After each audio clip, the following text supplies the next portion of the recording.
In this video, I'm going to show you how to delete your Gmail account.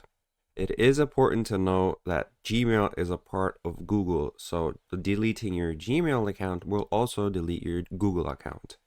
So to get started, click on the top right corner on your profile, go to manage your Google account.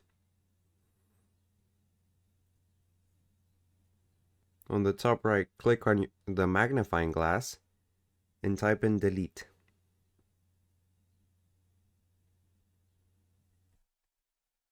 The first thing that pops up is delete your Google account. Click on that.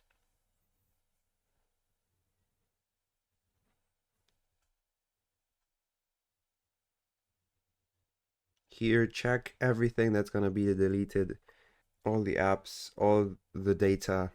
Check if you agree with this. If you do, yes, yes, and click on delete account. You have now successfully deleted your Gmail account. If you found this video helpful, please consider liking and subscribing.